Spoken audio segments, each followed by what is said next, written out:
Olá, boa Peraí, noite. espera que entrar o pessoal.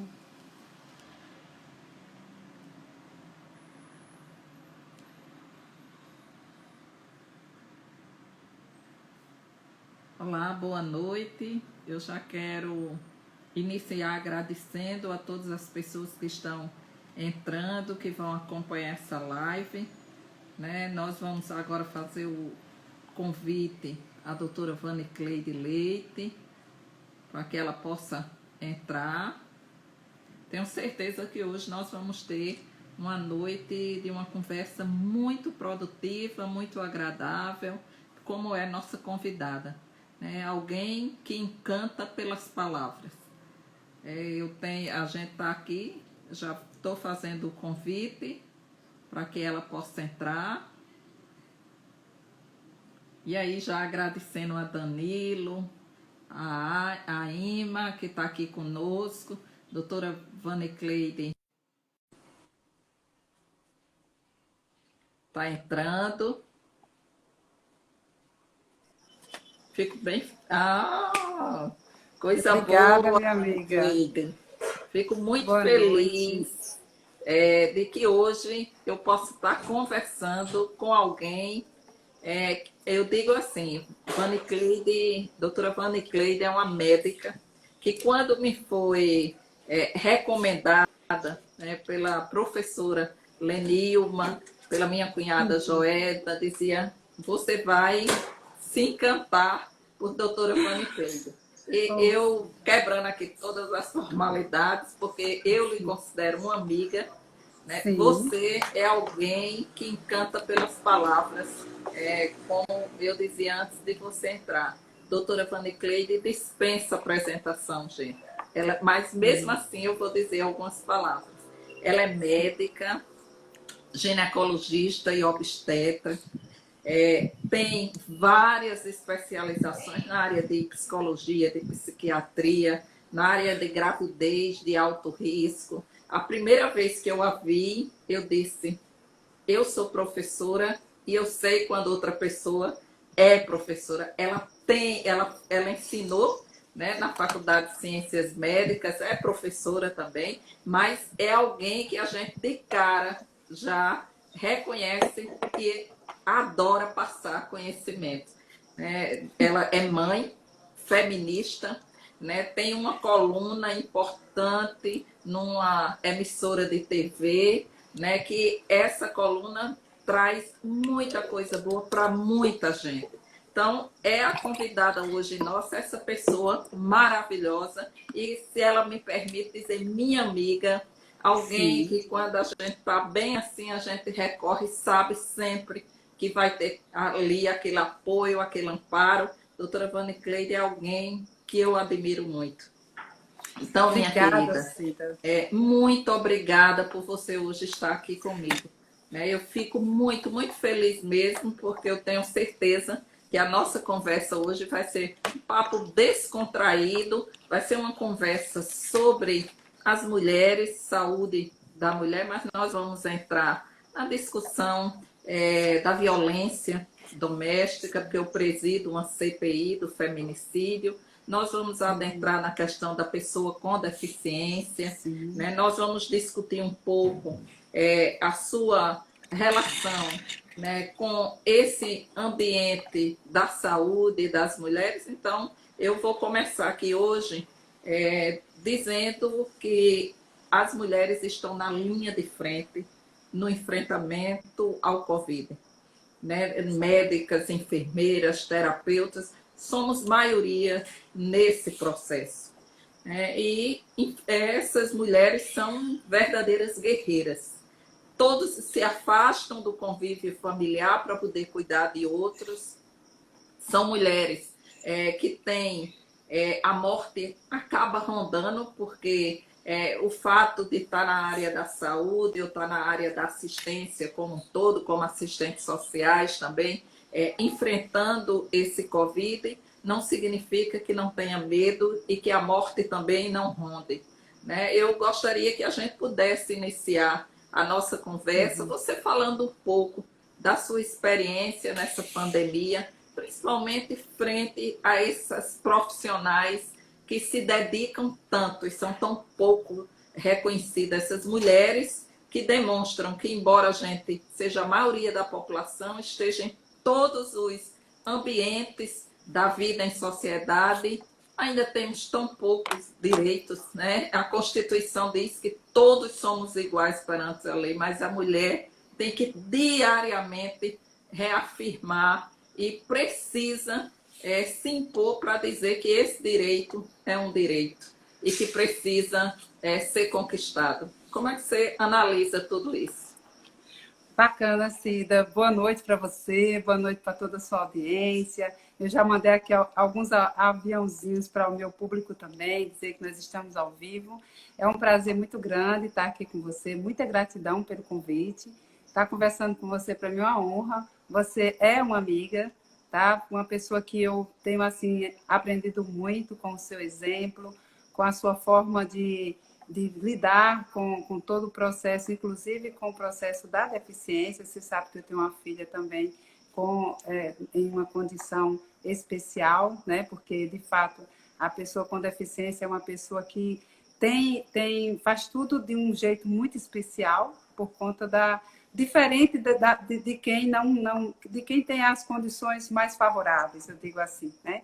Então, por exemplo, para a Cida Ramos andar, não é tão simples como para a Vani Cleide andar, né? Para a Roberta, minha filha, manusear uma cadeira de rodas não é uma coisa tão simples assim. Então, a gente tem que respeitar muito. Eu honro muito você por você ocupar esse lugar de mulher que não se curvou, uma mulher que casou, uma mulher que teve filhos, uma mulher que prova que pode sim ter uma sexualidade e tudo mais. E está aí militando junto da política, dentro de um lugar muito delicado, muito difícil, né? Mas você está ali representando, você está ali na frente, você está ali com a sua voz, né? Você está ali como professor, enfim. Obrigada, é uma honra para mim conversar com você hoje.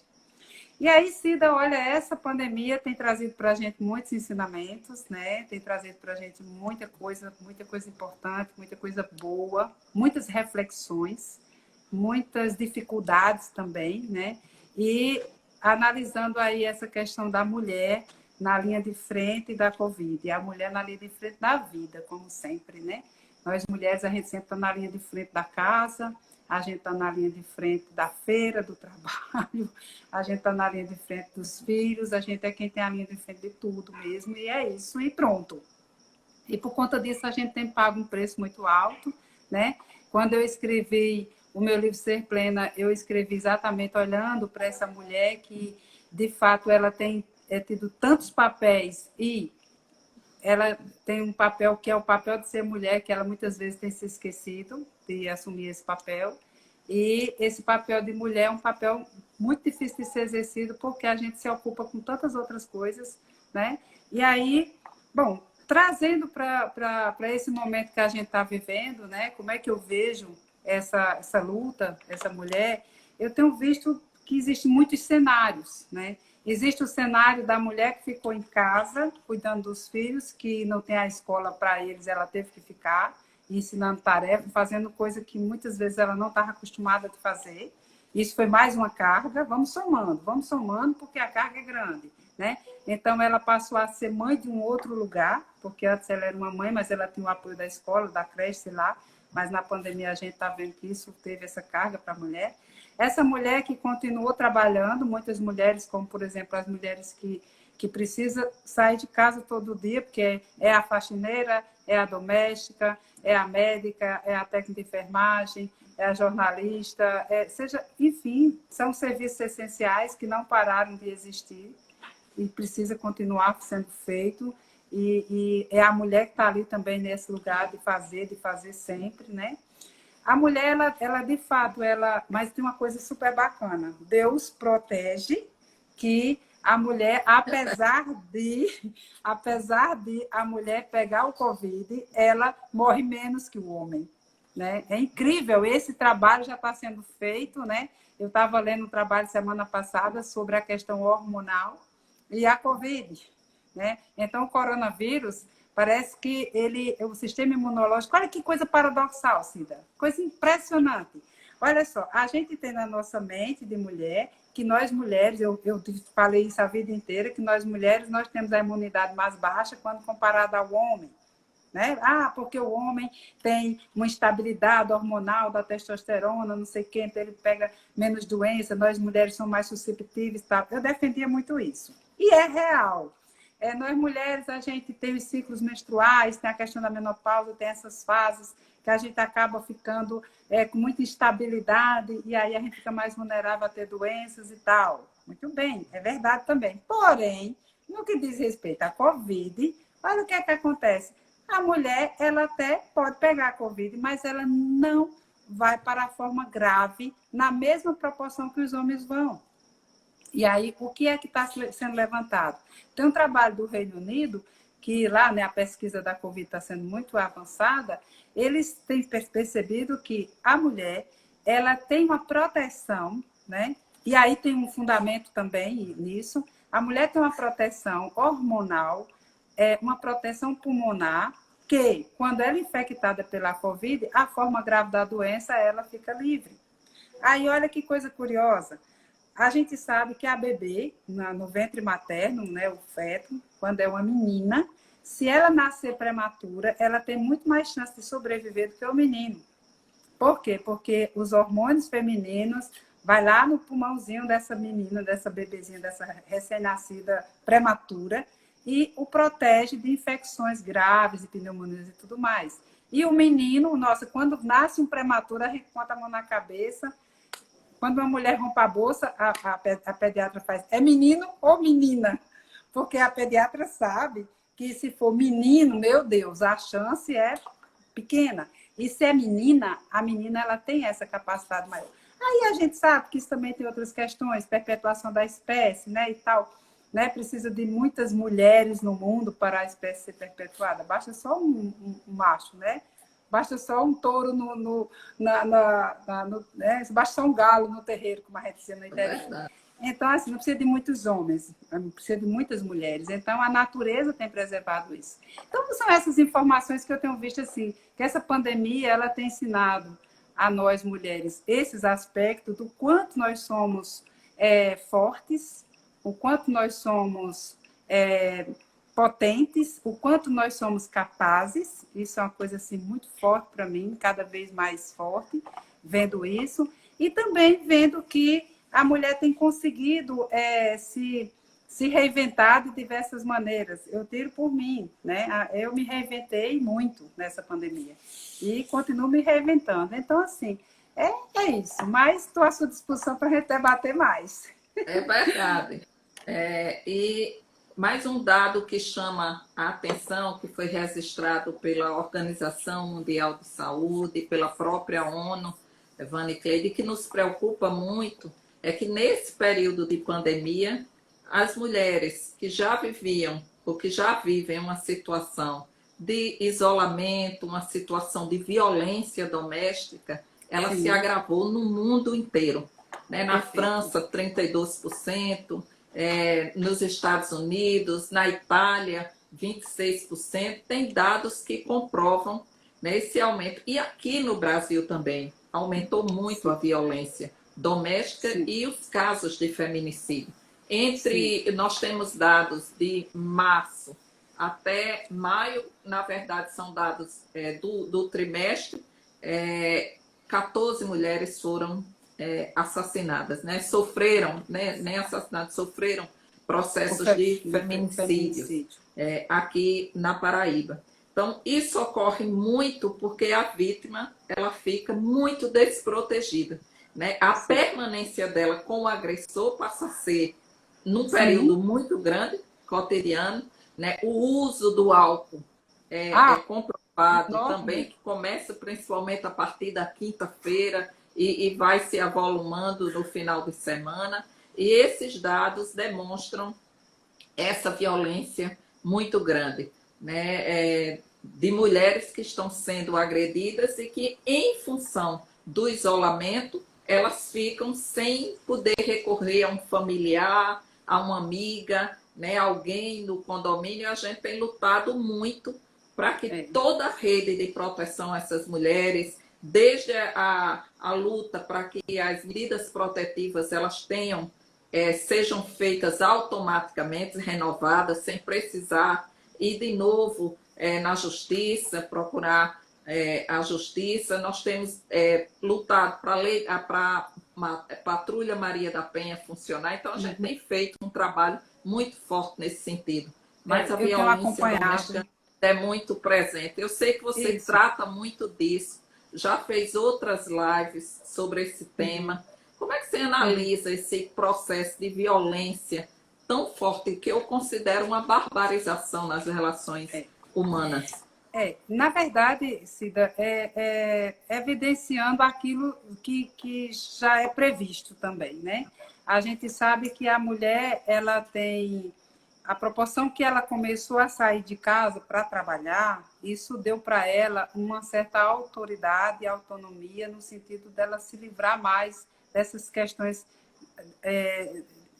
dessas violências todas. Mas a gente sabe também que, apesar da mulher estar trabalhando, apesar da mulher estar indo, é algo muito, muito mais psíquico, muito mais forte do que o que a gente possa imaginar. Porque eu defendo o seguinte: a mulher ela sofre a violência por uma questão de muito assim, a gente vê que é uma coisa do mundo todo, né? Mas é mais uma questão dela mesma não ter uma autoestima, tá? Ela não saber quem ela é, e isso não é culpa dela, é uma questão da estrutura psicológica dela da infância. Aí onde vem todo um processo de que eu tenho trabalhado muito nesse, e eu fico assim pedindo a Deus, que Deus me mostre uma maneira de encontrar um jeito de escalonar um método, oh, sabe, para que eu pudesse assim chegar para essas meninas. Acho que Cida tá deu uma travada aí no teu. Foi. Voltou, né? Muito bem. Voltou. Isso. Então, veja, assim, a ideia é assim, essas mães poderem trabalhar com essas meninas. Agora, como é que essa mãe vai trabalhar se ela, coitada, não sabe? Então, é um trabalho muito de formiguinha, porque é lá na infância onde tudo acontece. A menina, ela começa a ter medo desse masculino, ela começa a se submeter já na infância, porque vê a mãe se submeter, existe toda uma pressão de uma sociedade que traz para ela essa questão de que mulher tem a menos-valia, né, da mulher, essa coisa da inferioridade, né, essa carência emocional, a dependência emocional que a mulher tem e que ela vai crescendo nisso, essa necessidade dela dar uma resposta para a sociedade, para os pais, o medo de ser uma mulher sem um homem, né? O medo de ser uma prostituta, o medo de enfrentar as más línguas da sociedade, o medo de ficar sozinha para criar um filho. São tantos medos que aí ela se submete a todo um processo. E olha, o impressionante é que se a gente pegasse, assim, dissesse, não, a mulher que sofre violência doméstica é aquela mulher que depende daquele homem, né? Só que isso não é verdade. Quantas mulheres a gente sabe que são independentes financeiramente e sofrem a violência? Porque a questão não está somente no financeiro. O financeiro, sim, ajuda, porque quando ela tem uma independência financeira, isso dá para ela um empoderamento, dela começar a ver algumas questões.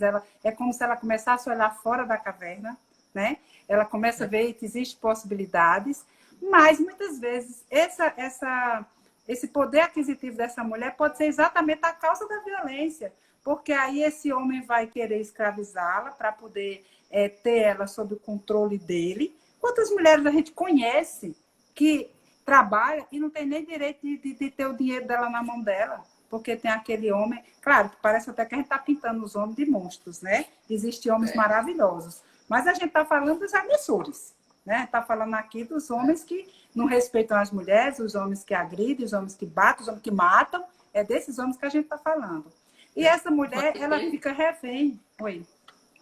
Não, pode complicar. Eu estou preocupada porque eu quero abordar uma questão importante, Sim, que bora, é o seu diário com Roberta.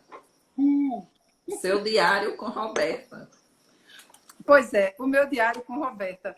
Pois é, de onde surgiu, né, o diário de mãe e filha? Olha que coisa linda. Foi um dia aí, Roberta chegou para mim e falou, mãe, a gente poderia gravar alguns vídeos para falar da minha história. Eu queria contar para as pessoas como é que eu cheguei até aqui. Ela vai fazer 30 anos agora esse mês. Aí eu falei, Rob, isso é uma boa ideia. Como é que a gente podia fazer? Aí Rebeca, que é a minha assistente e tal, que cuida dessa parte, aí eu conversei com Rebeca, eu disse, Rebeca disse, tudo bem. Só que foi em plena pandemia, né? E sempre que eu ia gravar um vídeo, uma coisa ou outra, Rebeca estava me dando assistência. Aí agora, quem está dando essa assistência, começou pelo meu marido, agora é a Vitória, minha filha de 13 anos, quem faz as gravações. A gente é muito engraçado, porque a gente faz toda uma produção assim, bem caseira, mas bem espontânea.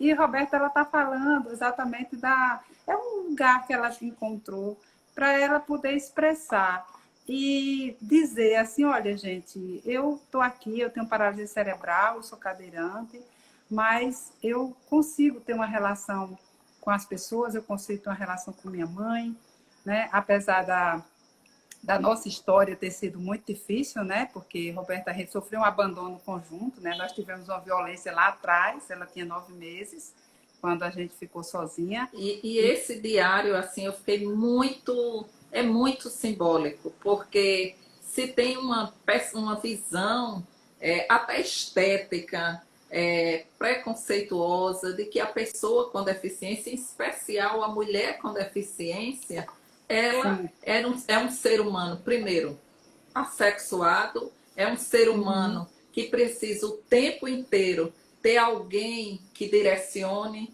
que seja responsável por ela. Isso. E o diário de mãe e filho, eu acho que é um registro fundamental. Né? Eu quero ver uma fórmula da gente poder nacionalizar isso, mostrar para o Brasil isso. Porque Que coisa boa. quando eu trabalhei, fui coordenadora da educação especial e trabalhei na FUNAD, e muitas mães, quando elas vinham com seus filhos ali, com a criança no braço, pegando 2 ônibus, e eu ficava olhando aquela e eu perguntava muitas vezes, e cadê o companheiro? E o companheiro, às vezes, nessa hora, quando muitas me diziam, quando o pai nunca aceitou, ou quando ela nasceu e com o tempo provocou a separação. Eu sei o quanto é difícil para uma mãe todo esse processo. Né? E a gente poder dizer à sociedade, por isso que eu acho que o diário é simbólico, assim como o nosso mandato é simbólico, para mostrar que o canto de qualquer pessoa com deficiência ou não é onde ela quiser estar. Né? E a pessoa com deficiência, ela pode e deve viver plenamente a vida. Eu acho que nesse diário você dá esse exemplo maravilhoso. Então, fale mais sobre isso. Temos várias mães aqui de pessoas com deficiência nos acompanhando, representantes de entidades, e a gente vamos usar aí nosso restinho de tempo para você relatar essa sua experiência. Pois é, e aí tem muita coisa para a gente explorar, né? Porque são 30 anos de história, né? A gente começou fazendo um históricozinho, né? Para poder contextualizar a história. Então, a gente começou falando de Roberta quando ela era criança, a questão da escola, né? Que foi um ponto super importante para a gente conversar. Como é que foi essa coisa dela ser inserida na escola. E tem alguns pontos bem fortes, que é assim, enquanto é bebezinho, é fácil, tá? Mas quando essa criança começa já a entrar naquele processo de sair da faixa etária dos outros, até 5 anos de idade todo mundo dá para levar, mas vai para 6 anos, 7 anos, que começa a cobrança da alfabetização, do aprender a ler e escrever, aí a criança com deficiência, ela já não acompanha mais. E aí a criança já começa a ter essa diferença, já começa a ter esse atraso, já começa a ter essa mudança de turma, já começa a ter todas essas questões. E aí, isso é um aspecto muito forte, e tem um aspecto também da própria escola. Né? Eu vi muitas vezes a escola, não necessariamente com Roberta, porque Roberta era uma criança que ela não babava, tá? Mas tinha criança que babava. Roberta não era uma criança que tinha ataques, ela era quietinha, né? Ela sorria, ela não tinha assim, mas tem crianças que dão ataques, tal. Então, eu via muitas vezes assim, ela faz isso, ela faz aquilo, ela não faz aquilo, sabe? como se fosse assim, tipo assim, ela se adequa ou não se adequa a ficar aqui? Né? Porque os pais das crianças ditas normais não querem o filho dele com a criança que baba, com a criança que tem trejeito, com a criança que tem que grita, com a criança que não tem controle, com a criança que faz xixi na frente dos outros, enfim. Né? Então, eu era muito questionada nesse sentido, e as pessoas, assim, com aquele jeito, aquele polimento meio... dá até vontade de rir, sabe? Bem, é porque a nossa infraestrutura... Mas desculpa ver a desfarrapada, sabe? Que dá vontade da gente dizer assim, tem vergonha na sua cara, diga logo não e acabou. Mas a gente tem que aceitar e não sei o que e tal. E eu vivi tudo isso.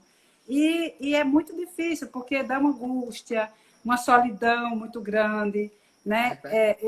Eu sempre tive assim, eu não consegui inserir Roberta nos serviços públicos de assistência por vários motivos. Primeiro, porque a carência é muito grande, né? E depois ninguém ia aceitar Roberta por conta do meu imposto de renda, porque, sabe, mesmo assim, não, você não é baixa renda, então sua filha não pode ficar aqui.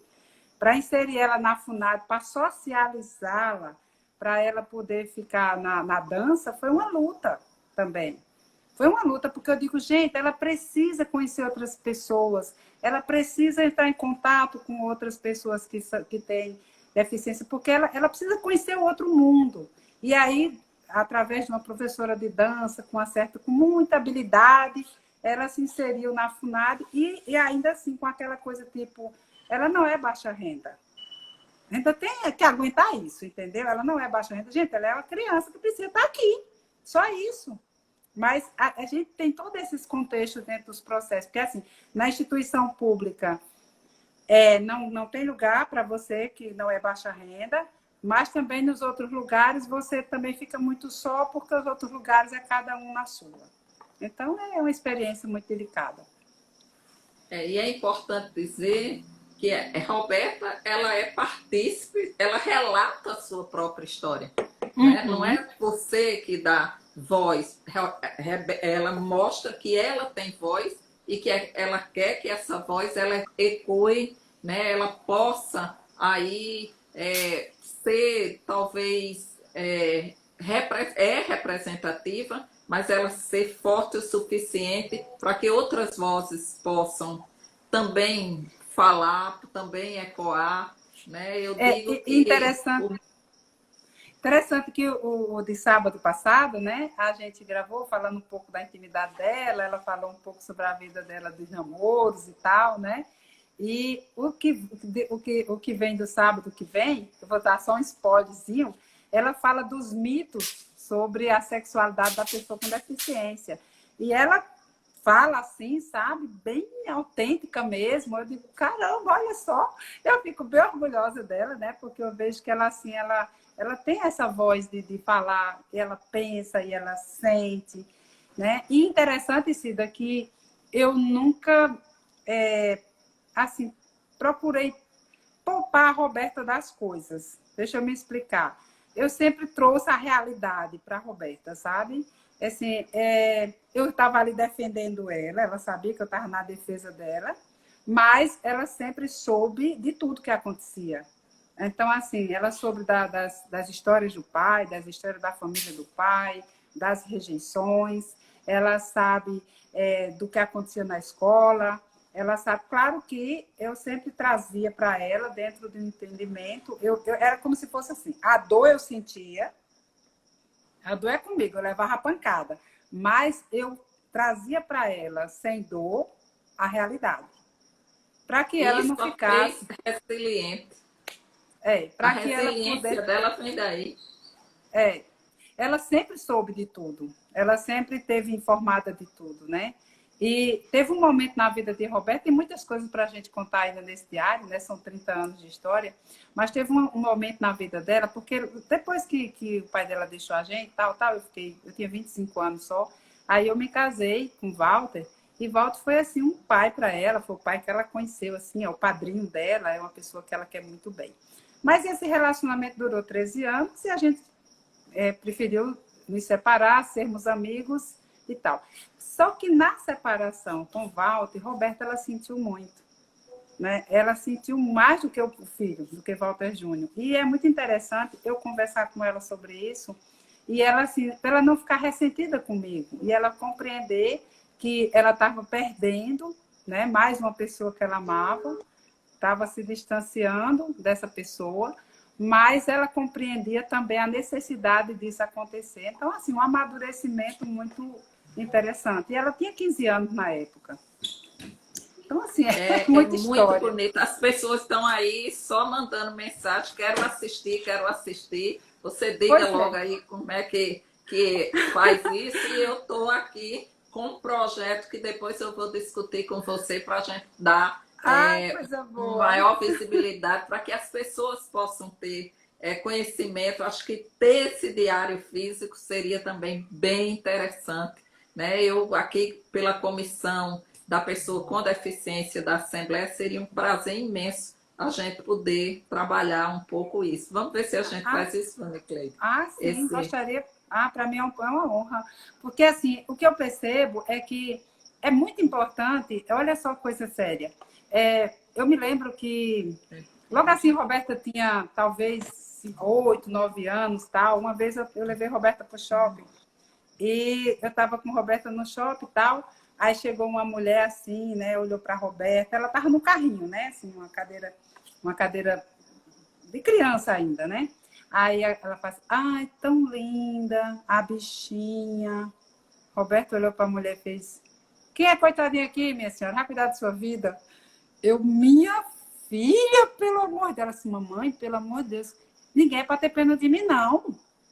Nem a senhora tem pena de mim. Aí eu falei, é verdade, eu não tenho pena de você, não. Sabe assim? Então, ela sempre foi muito autêntica, muito de saber o que quer. Ela sempre resolveu as questões com as funcionárias dela, né? As ajudadoras dela. Sempre assim, com aquele cuidado de respeitar tudo, mas com muita firmeza. Ela é muito independente nesse sentido. sim.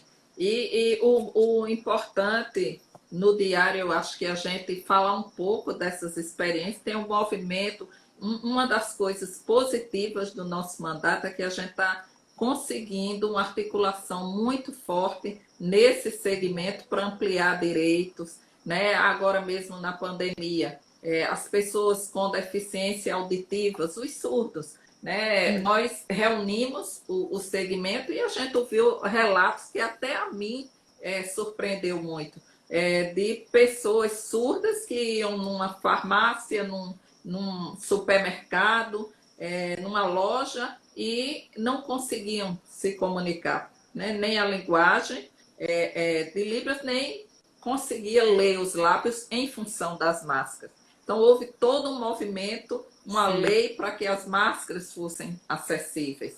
Né? Mas ouvimos relatos muito fortes também de pessoas com deficiência que não conseguiam ver o que passava, as informações não eram acessíveis na televisão. Né? Fizemos Sim. todo um trabalho com o sindicato da área dos meios de comunicação e está passando propaganda acessível. Então, tem muita coisa aí que a gente está caminhando na busca por mais direitos, porque eu costumo dizer que o problema, a grande questão, é a cidade, o estado, o país que não está adaptado para seus cidadãos, né? Para todos que moram e vivem. E o que nós não queremos, nada mais do que o direito de usufruir de tudo que a vida possa dar, né? A Sim. mim ou a qualquer outra pessoa. Essa Então, questão da acessibilidade, isso é muito sério, né? Os diversos exatamente. tipos de acessibilidade. E é uma luta diária, porque onde você vai, enfrenta essa questão, é a acessibilidade, seja nos meios de comunicação, seja a física, é de toda a ordem.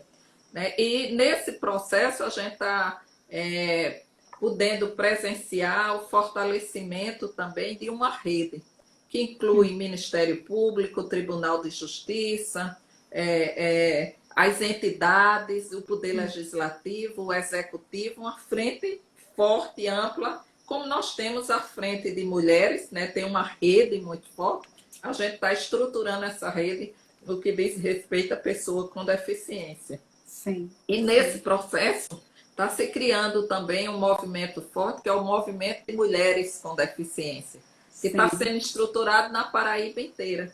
Então, uma das necessidades que esse movimento sente muito, e eles estão me perguntando aqui, a gente quer a doutora Vani Cleide nesse processo, eu digo, vamos colocar ela se disponibiliza quero a sim. conversar, a fazer palestra, a Sim. poder participar de lives, Sim. porque é um momento que é uma necessidade das mães, das mulheres, essa integração, essa necessidade de conversar sobre essa realidade, de trocar ideias. Então, eu penso que você pode contribuir muito com esse processo. A gente quer ver como como você pode se disponibilizar também, participar desse processo. Estou à disposição. Né? Tem 3 coisas que eu acho que eu posso contribuir.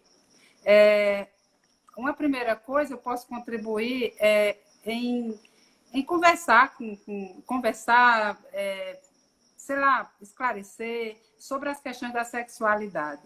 Acho que não é à toa que Deus me colocou nesse caminho da sexualidade, porque é um desafio muito grande para a pessoa com deficiência. É um desafio para todas as pessoas, todas as mulheres. Mas a mulher com deficiência, ela tem um desafio muito grande nesse sentido, porque existem os mitos e os tabus aumentam muito, né? A questão assim da mulher poder engravidar, não poder engravidar, como é ter um filho, não ter filho, o direito à sua sexualidade, a ter sua vida sexual, né? A autoestima em relação a isso. Tem muitas questões que essa coisa de achar que a pessoa com a deficiência não tem desejo e tudo mais. Enfim, a gente precisa conversar sobre isso e esclarecer e mostrar outra visão, né? Outro cenário disso. Então, eu acredito... Acho fundamental.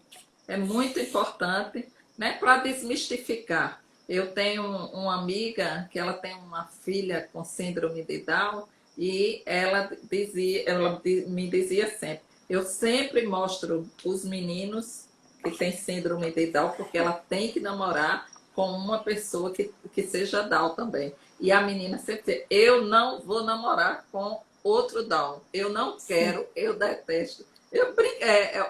Eu vou namorar com outra pessoa. E ela dizia, eu tinha uma dificuldade para poder abordar. Hoje ela namora com uma pessoa que tem síndrome de Down, mas eu acho que poder discutir isso, poder desmistificar, poder explicar, porque é como se fosse... Sexualidade já é algo que é meio tabu, né? Exato. Nós temos um país que é muito contraditório em termos da sexualidade, né? É um país, a sexualidade campeia, né? E ao mesmo tempo tem toda uma hipocrisia no sentido de não se abordar a sexualidade.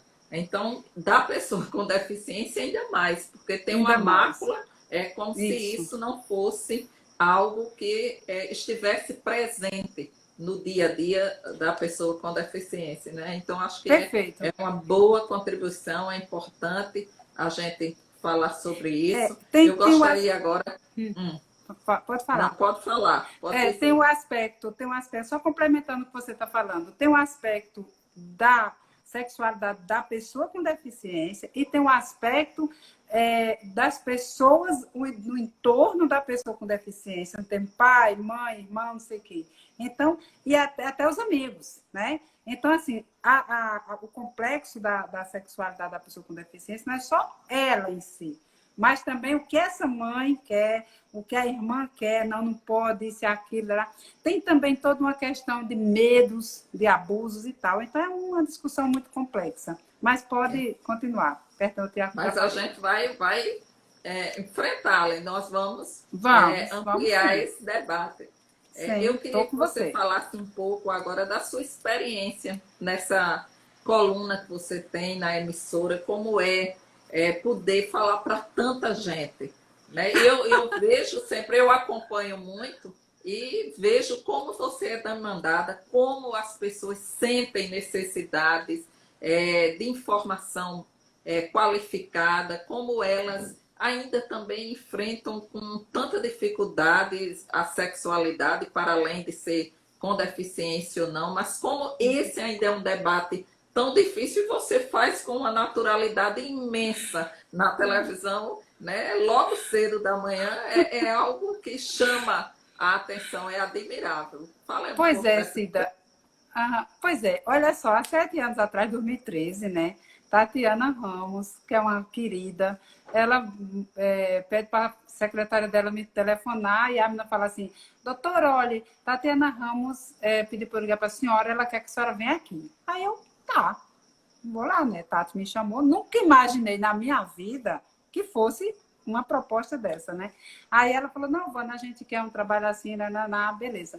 Aí a princípio, porque assim, eu dava uma entrevista aqui, dava uma ali e tal, mas era muito assumir um compromisso de uma coluna, né?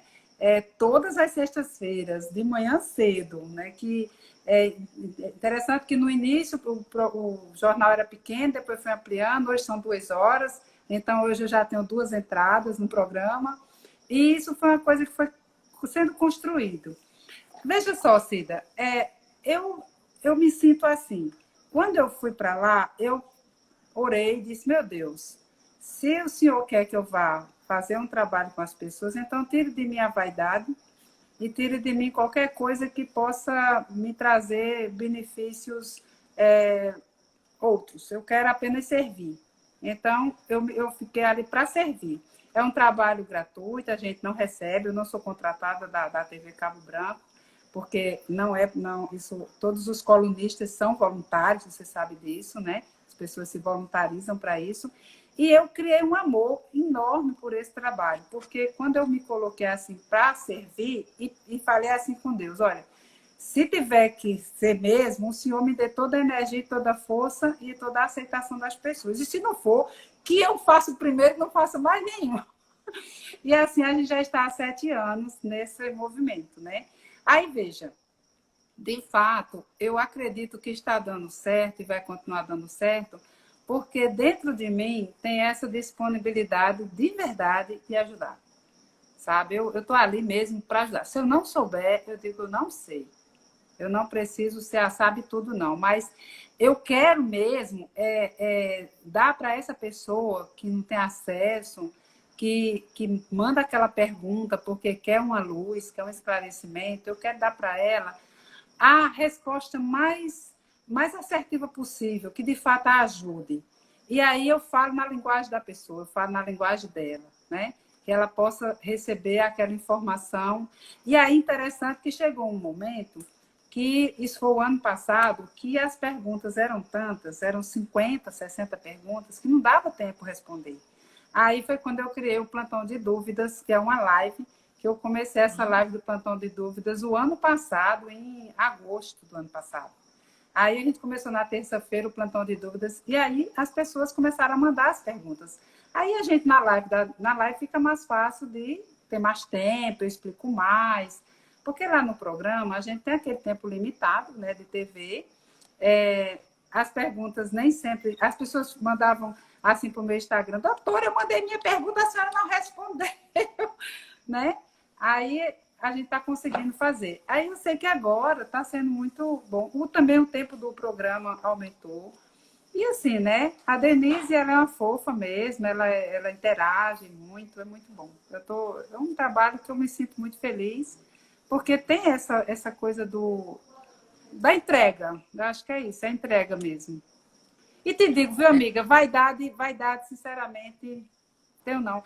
Sabe por quê? Porque eu sei que na hora que eu começar a querer, sabe? Aí apaga. Aí é melhor ficar quieta, né? Então eu estou orando sempre para que Deus me mantenha dentro do processo do servir mesmo.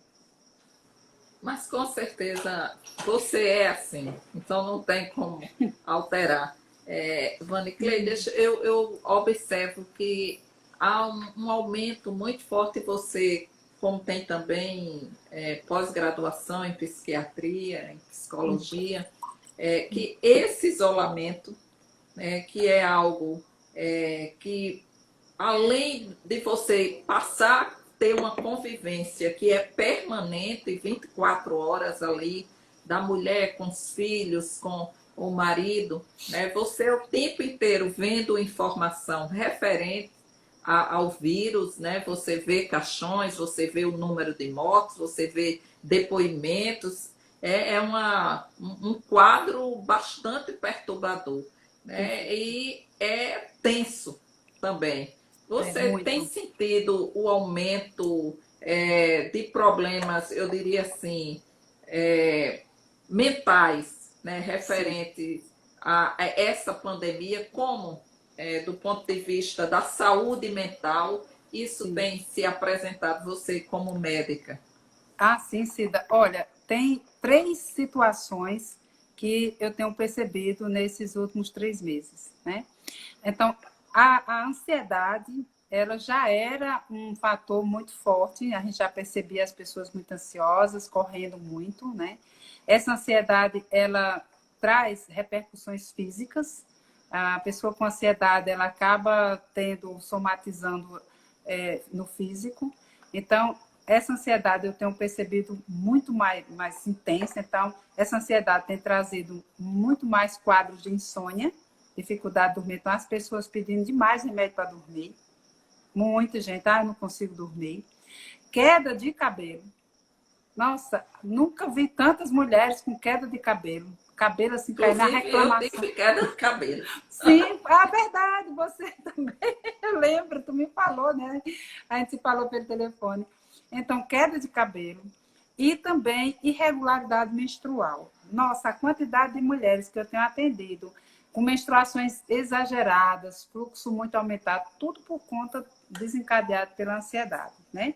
Aí, fora a ansiedade, eu vi também alguns, foram poucos, né? Mas eu vi assim uns 4 ou 5 pacientes que me procuraram com síndrome de pânico, em crise de pânico, sabe? Tipo assim, doutor, eu vim porque eu tô morrendo, sabe? E assim, sabe com aquelas sensações de que, foi no hospital, e muitas entradas em hospitais, né? E não mais, muito como poderia ser, mas muita busca dos consultórios, porque com medo de ir ao hospital por conta da Covid, aí vai no consultório, ou então liga, que é exatamente por conta da questão do pânico mesmo, né? Aquela sensação, só explicando para o pessoal o que é pânico, eu sei que as pessoas sabem, mas sempre é bom a gente lembrar. O pânico é um estado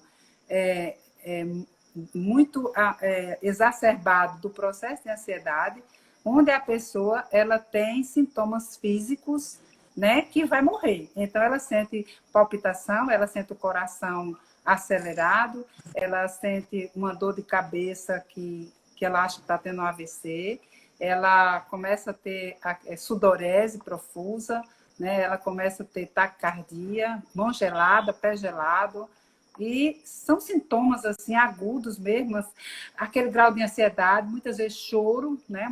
Outro dia eu recebi uma paciente no consultório assim, chorando, descontrolada, né?